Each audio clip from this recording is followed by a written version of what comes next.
Hello बच्चों, आज हम पढ़ेंगे folding of embryo part 2। Part 1 में मैंने आपको बताया कि there is a formation of head fold and there is a formation of tail fold, और हेड फोल्ड और टेल फोल्ड के बनने से there is a formation of foregut and hindgut. और साथ ही हमने देखा कि जो डेवलपिंग ब्रेन है उसके आगे के 3 स्ट्रक्चर यानी oropharyngeal membrane, developing heart and septum transversum गूम के नीचे आ चुके हैं, और developing brain and neural tube के पोस्टीरियर एंड के 3 स्ट्रक्चर यानी primitive streak, cloacal membrane and connecting stalk वो भी घूम के वेंट्रली आ चुके हैं। यानी डॉर्सली अब सिर्फ हमारे पास क्या रह गया बच्चों, हमारे पास रह गया neural tube with underlying notochord. बाकी का पोर्शन और आगे और पीछे से कहां चला जाता है, वेंट्रली चला जाता है। अब हम बात करते हैं कि साइड में क्या हो रहा है।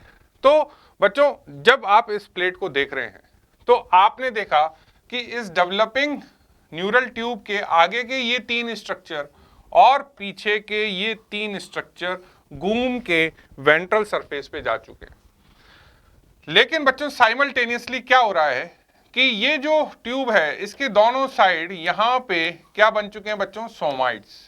और ये जो सोमाइड्स हैं ये चौड़ाई में यानी विड्थ में ग्रो करने लगते हैं, और जब ये विड्थ में ग्रो करते हैं तो बच्चों ये जो मार्जिन है प्लेट की ये भी फोल्डिंग शो करती है। क्या शो करती है, फोल्डिंग शो करती है।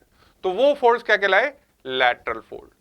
तो अब इस लैटरल फोल्ड में ये मिडलाइन स्ट्रक्चर का ओरिएंटेशन चेंज नहीं होगा, तो इसकी वजह से जो इफेक्ट आते हैं लैटरल फोल्डिंग की वजह से, वो बेसिकली क्या इफेक्ट आते हैं कि एक तो आपकी एमनियोटिक कैविटी बहुत बड़ी हो जाती है, योक सैक बहुत छोटा हो जाता है, और जो दूसरी सीलोम्स हैं उनमें चेंजेस आते हैं। ठीक है, मैं इसलिए बोल रहा हूं क्योंकि जब आप एग्जाम में आंसर लिख रहे हैं तो ये जो प्लेट है इसके स्ट्रक्चर का जो ओरिएंटेशन चेंज हुआ वो सिर्फ क्रेनियल एंड कॉर्डल फोल्डिंग में होता है।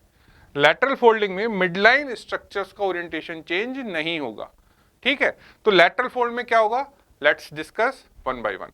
तो सबसे पहली बात कि लैटरल फोल्डिंग हुई क्यों, तो मैंने अभी आपको बताया कि lateral fold produce because of rapid enlargement of neural tube and सोमाइड्स।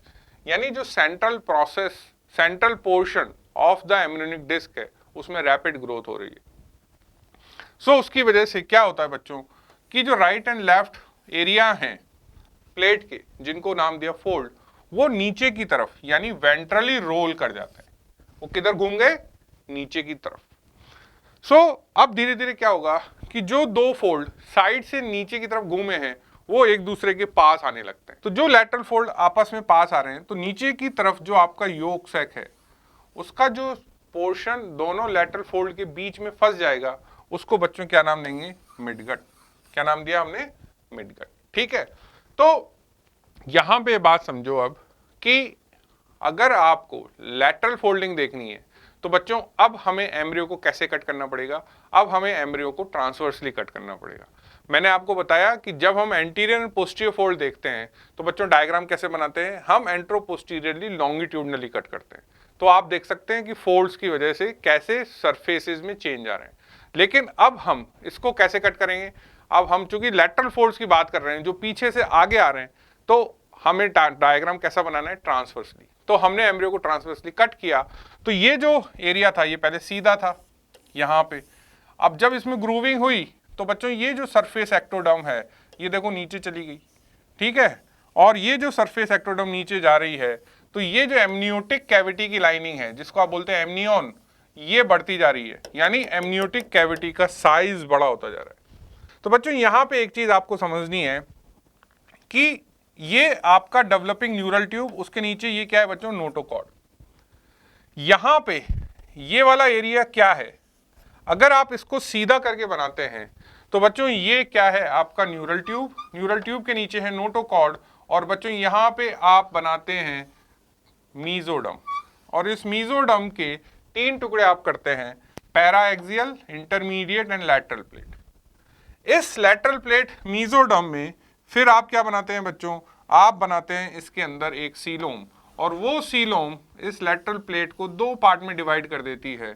तो बच्चों ये जो सीलोम है, ये सीलोम ये रही, क्लियर। तो ये सीलोम यहां पे हमें नजर आ रही है। तो जब आपके लैटरल फोल्ड्स नीचे की तरफ जा रहे हैं, यानी जब ये फोल्ड नीचे होगा तो यहां लाइनिंग किसकी है, ये लाइनिंग है एंडोडर्म की। तो ये जो एंडोडर्म की लाइनिंग है जो योक सैक की रूफ बना रही है, तो बच्चों इन दोनों फोल्ड्स के बीच में योक सैक का कुछ पोर्शन ट्रैप हो जाएगा। क्या हो जाएगा, ट्रैप हो जाएगा।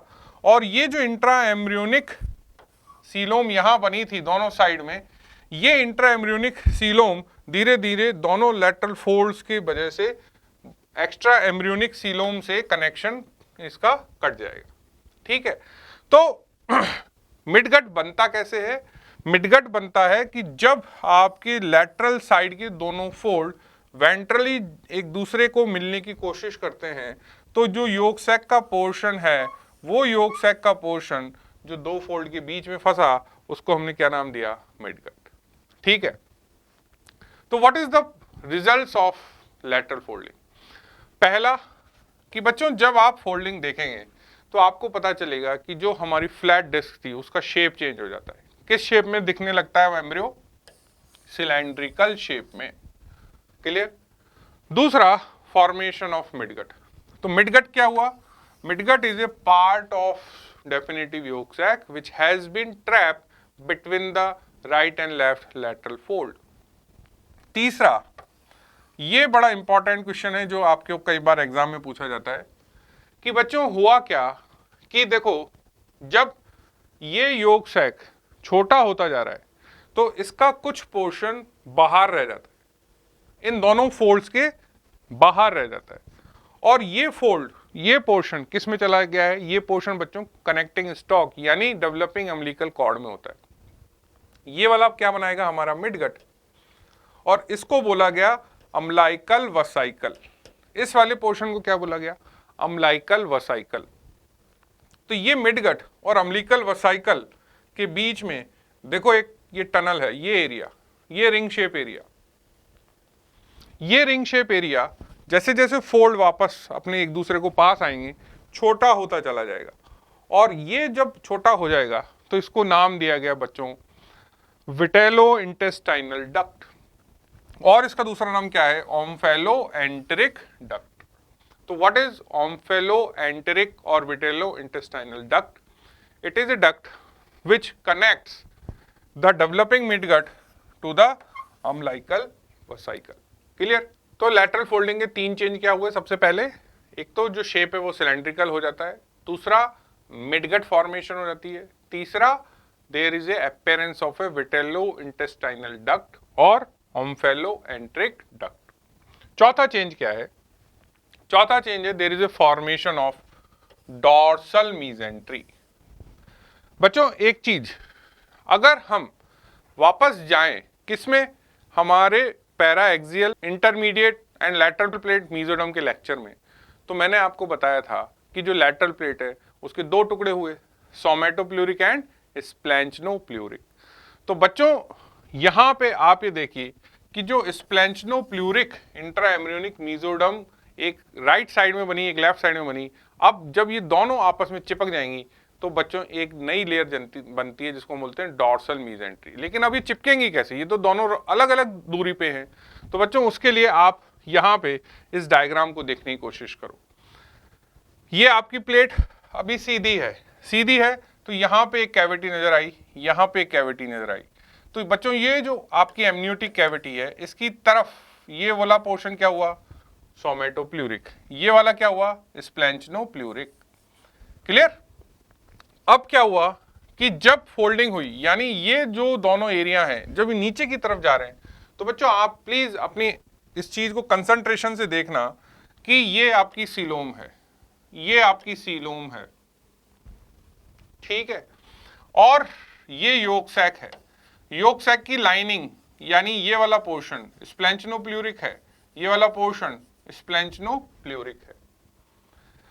अब आप ये देखिए कि जब ये फोल्ड और डीप जाएगा, ये फोल्ड और डीप जाएगा, तो बच्चों ये this is your splanchnopleuric, this is your splanchnopleuric, now this is the coelom जो दोनों साइड नजर आ रही है। अब जब ये और डीप जाएगा तो बच्चों क्या हुआ, कि ये स्प्लेंचनोप्ल्यूरिक, ये स्प्लेंचनोप्ल्यूरिक यहाँ आपस में मिल चुके हैं और इन्होंने ये कॉमन फोल्ड बना दिया। बच्चों ये कॉमन फोल्ड क्या कहलाया? डॉर्सल मीजेंट्री। क्लियर? तो डॉर्सल मीजेंट्री सोमेटोप्ल्यूरिक नहीं बना रहा है, कौन बना रहा है? स्प्लेंचनोप्ल्यूरिक।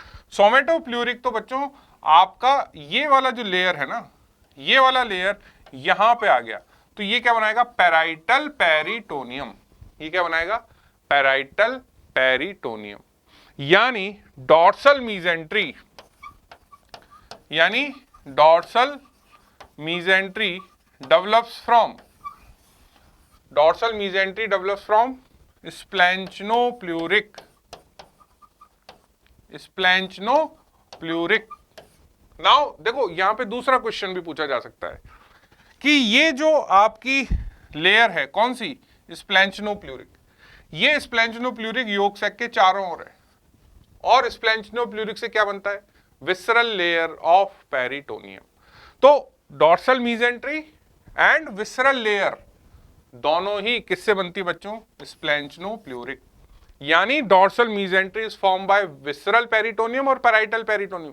जब आप एब्डोमेन पढ़ते हैं ना तो ये कंफ्यूजन पैदा होता है और बहुत बार बच्चे पूछते हैं कि सर पैराइटल पेरिटोनियम से मीजेंट्री बनती है या विसरल पेरिटोनियम से। अब आपके पास जवाब क्लियर है कि डॉर्सल मीजेंट्री बनती है स्प्लेंचनोप्ल्यूरिक से और विसरल पेरिटोनियम भी किससे बनती है? स्प्लेंचनोप्ल्यूरिक से। तो dorsal mesentery is form by, basically you can say it is a form by visceral peritoneum, not by parietal peritoneum.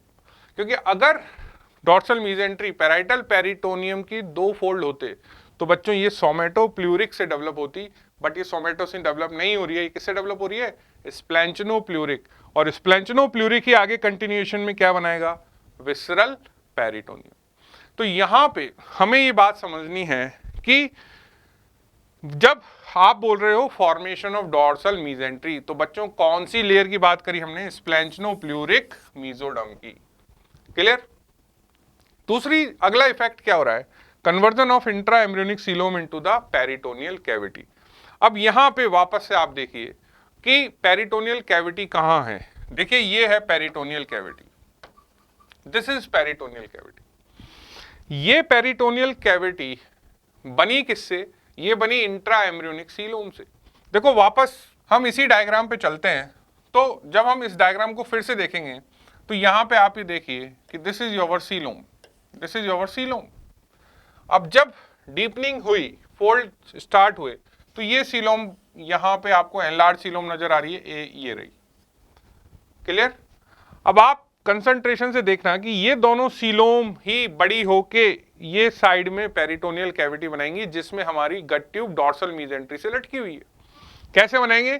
कि जब ये लैटरल फोल्ड एक दूसरे के पास आ रहे हैं तो बच्चों देखो ये वाली सीलोम भी यहां पे बड़ी हो गई है। कौन सी वाली सीलोम बड़ी हो गई? Intra embryonic coelom. और जब ये गट ट्यूब छोटी होती जा रही है और फोल्ड पास आते जा रहे हैं तो बच्चों गट ट्यूब तो छोटी हो गई, फोल्ड और पास आ गए और ये इंट्रा एम्ब्रियोनिक सीलोम यहां पे लार्ज हो गई। ठीक है? बेसिकली कंसेप्ट क्या है कि इंट्रा एम्ब्रियोनिक सीलोम किन दो लेयर्स को सेपरेट कर रही है? Somatopleuric and स्प्लेंचनोप्ल्यूरिक।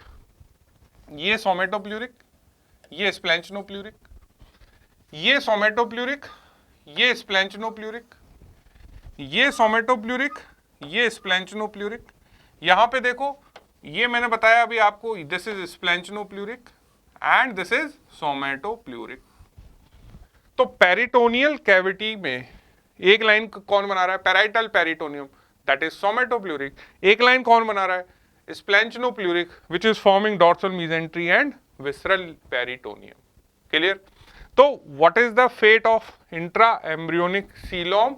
It is going to form peritoneal cavity with the help of lateral folding. So dorsal mesentery बन गई, peritoneal cavity बन गई। अगला इफेक्ट क्या हुआ कि जब आप नेक्स्ट इफेक्ट देख रहे हैं तो बच्चों there is a shifting of amnio ectodermal junction. ये क्या चीज होती? देखो ये है आपकी एमनियोब्लास्ट, यानी ये है एमनियन। और बच्चों ये जो डॉर्सल सरफेस है हमारी, इसके ऊपर क्या है हमारी एक्टोडर्म, ये है आपकी एक्टोडर्म जो किससे बनी, एपिब्लास्ट सेल से। यानी कहीं पे एक जंक्शन होगा, सपोज ये जंक्शन है, ये किसका जंक्शन है, ये जंक्शन है एमनियोन और एक्टोडर्म का। बिकॉज एमनियोटिक कैविटी में आप पढ़ते हो कि amniotic cavity roof is form by amnioblast cells, floor is form by ectoderm. So there is a junction of amnion and ectoderm, and ये जो जंक्शन है बच्चों शिफ्ट हो जाएगा। शिफ्ट होने का मतलब ये हुआ कि एमनियोटिक कैविटी एनलार्ज होगी तो एमनियोन तो फैलता जाएगा और एक्टोडर्म सिर्फ और सिर्फ हमारी डॉर्सल सरफेस पे रह जाएगा। तो as the amniotic cavity enlarges, the shifting of the amnio ectodermal junction in the ventral direction, so ultimately what will happen that the junction reaches around the umbilical ring and finally the ectoderm completely covers the embryo and amnion layer is present only around the connecting stalk। तो इसको अगर हम देखें तो यहां पे आप इस डायग्राम को चेक करो। देखो इस डायग्राम में क्या हो रहा है कि बच्चों इस डायग्राम में मैं आपको वापस से फोल्डिंग दिखा रहा हूं, बट यहां पे एंट्रोपोस्टीरियर डायग्राम, ये साइड बाय साइड नहीं है। क्यों साइड बाय साइड नहीं है, क्योंकि जब हम एमनियो एक्टोडर्मल जंक्शन की शिफ्टिंग की बात कर रहे हैं तो हमारे दिमाग में एक वर्ड आ गया कनेक्टिंग स्टॉक, और कनेक्टिंग स्टॉक देखना है तो आप उसको ट्रांसफर सेक्शन में नहीं देख सकते, वापस सेक्शन कैसा लेना पड़ेगा हमें, एंट्रोपोस्टीरियर। तो जब ये एंट्रोपोस्टीरियर सेक्शन आपने लिया तो सबसे आगे की तरफ क्या है, डेवलपिंग ब्रेन, सबसे पीछे की तरफ क्या है, डेवलपिंग स्पाइनल कॉर्ड, क्लियर। और ये आपकी amniotic cavity, this is your amniotic cavity, और इस एमनियोटिक कैविटी के अंदर ये डेवलपिंग एम्ब्रियो। तो बच्चों अब आप ये देखो कि जब हमने देखा कि टेल फोल्डिंग हुई तो ये जो कनेक्टिंग स्टॉक पीछे की तरफ था अब आगे आ गया, आगे कहां आ गया, वेंट्रल सरफेस पे। अब ये जो वेंट्रल सरफेस पे आ गया तो बच्चों यहां पे इस रिंग के पोर्शन पे क्या हुआ कि यहां तक तो ये एमनियोन आ गया, ठीक है, और इसके आगे ये वाला जो पोर्शन था इसको अगर आप पकड़ के सीधा कर दोगे तो इस प्लेट का एक्टोडर्मल एरिया बन जाएगा। तो एमनियो एक्टोडर्मल जंक्शन वेंट्रली शिफ्ट हो गया और पीछे से भी वेंट्रली शिफ्ट हो गया, लेकिन यहां इस डेवलपिंग स्टॉक के बाहर क्या एक्टोडर्म होती है, answer is no. Developing connecting stalk के बाहर आपकी एक्टोडर्म नहीं होती है। एक्टोडर्म कहां है, एक जंक्शन पे है और उस जंक्शन को नाम दिया गया बच्चों अम्बिलिकल रिंग। यानी जब हमारा बर्थ होगा तो यहां से नेचुरली ये अम्बिलिकल कॉर्ड बॉडी से डिटैच हो जाती है, अम्बिलिकल कॉर्ड इस रिंग वाले एरिया से नेचुरली डिटैच हो जाती है, और ये जो आपका डेवलपिंग अम्बिलिकल कॉर्ड बनेगा उसके सबसे बाहर की लेयर क्या बनाएगी बच्चों, ये एरिया, और ये क्या है, this is the continuation of amnion. तो जब लैटरल फोल्डिंग हो रही है यानी जब साइड से फोल्ड आ रहे हैं और ये एंट्रोपोस्टीरियर फोल्ड आ रहे हैं तो ओवरऑल दोनों anteroposterior fold and side by side fold का जॉइंट रिजल्ट क्या हुआ, जॉइंट रिजल्ट ये हुआ कि जो आपका एक्टोडर्म है वो शिफ्ट हो गया इस रिंग के ऊपर, ठीक है। तो अगर आप यहां से पकड़ के इसको सीधा कर देंगे और इसको पकड़ के पीछे से सीधा कर देंगे तो बच्चों ये एक्टोडर्म वापस इसके ऊपर आपको नजर आएगी, और हमें पता है कि यहां पे ये एमनियोटिक कैविटी और एक्टोडर्म का जंक्शन है। तो हमने जब फोल्डिंग की तो इस जंक्शन को यहां ले आए, हमने फोल्डिंग की तो इस जंक्शन को यहां ले आए, साइड से भी ये जंक्शन इस रिंग के चारों ओर आ जाता, ठीक है। तो यहां पे ये बात समझनी जरूरी है कि जब हम बात कर रहे हैं shifting of amino ectodermal junction की, मतलब कि जो हमारा डेवलपिंग एम्ब्रियो है उसकी सिर्फ सरफेस पे एक्टोडर्म नजर आएगी और बाकी जितना भी एरिया है वो सब एमनियोन से ढका होगा, ठीक है। तो बच्चों जब हम बोल रहे हैं what are the results of lateral folding, तो सबसे पहला क्या है कि सिलेंड्रिकल शेप का बनना, फिर मिडगट का बनना, फिर ओम्फेलो एंट्रिक डक्ट या विटेलो इंटेस्टिनल डक्ट का बनना, फिर there is a formation of the dorsal mesentery by the fusion of splanchnopleuric mesoderm, there is a formation of peritoneal cavity, there is a shifting of amino-ectodermal junction. So the whole dorsal surface of the developing embryo is now covered by ectoderm. ठीक है, तो बच्चों ये जो 6 changes हैं, ये 6 changes आपको याद रखने हैं। और यहाँ पे मैंने आपको अभी एक कंसेप्ट और बताया है कि जब भी आप स्प्लैंचनोप्लूरिक इंट्रा एम्ब्रियोनिक मेसोडर्म पढ़ रहे हैं, वो ना केवल आपकी डॉर्सल मेसेंट्री बनाती है, बट वो विसरल लेयर भी बनाती है। यानी अगर आप जब ग्रॉस एनाटॉमी पढ़ेंगे, जब आप पेरिटोनियल फोल्ड्स पढ़ते हैं एब्डोमेन में, तो ये चीज़ याद रखें कि जो हमारा विसरल पेरिटोनियम है उसी का डबल लेयर मेसेंट्री बनाता है। वो सोमेटोप्लूरिक यानी पैराइटल पेरिटोनियम से नहीं बनते हैं। Clear? So now at the end of this session of the lateral fold, बच्चों अब आपको ये समझ में आया कि लैटरल फोल्ड क्यों बनते हैं, लैटरल फोल्ड्स की वजह से क्या क्या इफेक्ट आते हैं, और हमने जो पिछली क्लास में पढ़ा कि जब हेड फोल्ड और टेल फोल्ड बनते हैं तो क्या क्या चेंजेस आते हैं। सो बच्चों जब भी आपके एग्जाम में क्वेश्चन आता है what are the effects of the folding, तो आपको effects of the head fold, effects of the tail fold and effect of the lateral fold लिखना है। क्लियर? और अगर एग्जाम में क्वेश्चन आता है right short note on folding of embryo, तो सबसे पहले आपको तीनों फोल्डिंग्स के बारे में समझाना है कि एंटीरियर फोल्डिंग क्या होती है, टेल फोल्डिंग या पोस्टीरियर फोल्डिंग क्या होती है, लैटरल फोल्डिंग क्या होती है, और फिर उसके तीनों के इफेक्ट आपको लिखने हैं। Clear? So this is all for the session. Thank you.